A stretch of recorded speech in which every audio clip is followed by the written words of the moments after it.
우리 국민의 구금 소식과 향후 대책은 좀 더 자세히 살펴보겠습니다. 외교안보팀 강영호 기자 나와 있습니다. 강 기자, 수감된 우리 국민이 한 300여 명, 주미 총영사관 측이 다 면담을 했다고 해요. 그런데 자진 출국 의사가 없는 근로자들도 있다고 하는데 이들은 향후 어떻게 되는 겁니까? 네, 외교부는 우선 이 수감된 300여 명을 모두 자진 출국으로 데려온다는 계획이긴 하지만 네. 소수 일부는 현재 남길 원하는 것으로 전해지는데요.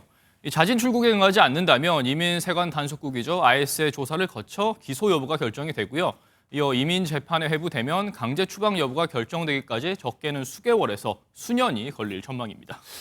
오래 걸리는데 그렇다면 이분들은 왜 자진 귀국을 안 하고 남으려고 하는 건지 그 이유가 뭡니까? 네, 물론 개별 수감 인원들의 모든 사연을 세세히 알아보긴 좀 한계가 있긴 한데요. 네.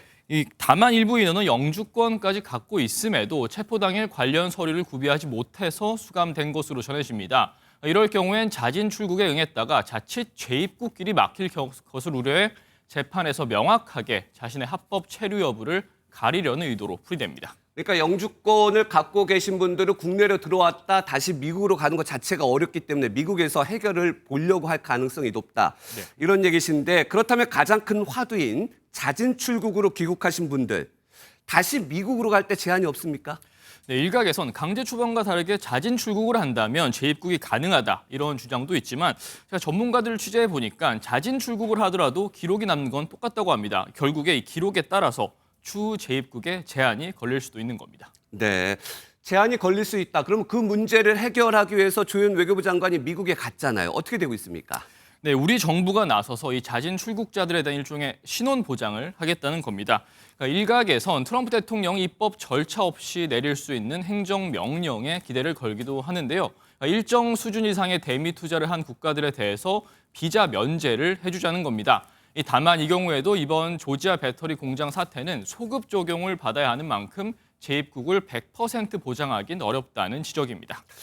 그렇다면 트럼프의 행정명령도 완전히 해결하기는 어려울 것 같은데 그러면 앞으로 이런 문제가 발생하지 않도록 근본적인 해결책 뭐가 있습니까? 네, 사실 우리 정부는 한미 FTA 체결 당시부터 이 전문 인력들을 위한 별도의 비자를 계속해서 요구해 왔는데요. 미 의회 내에서 친한파 의원들을 중심으로 추진 중인 E4 비자의 신설이나 전문직 대상의 H1B 비자의 쿼터 보장을 들 수가 있습니다. 하지만 10년 넘게 지지부진한 상황인데 미국과 FTA를 맺은 다른 국가와 비교를 해봐도 우리가 불리한 비자 정책을 적용받고 있습니다. 네, 호주 등 일부 국가들은 미국에서 아예 전문 인력 비자 쿼터를 비율로 정해줬는데 우리는 FTA도 맺었고 한미 동맹도 강한데 왜 우리에게는 없습니까? 네, 아무래도 2008년 이후에 보수화된 미국의 이민 정책을 둘 수가 있는데요. 전문가 의견 한번 들어보시죠. 네. 2000년대 초반에는 미국이 이민에 대해서 상당히 관대했지만 그 이후에 미국 경제가 안 좋아지고 하면서 이민 정책을 까다롭게 했고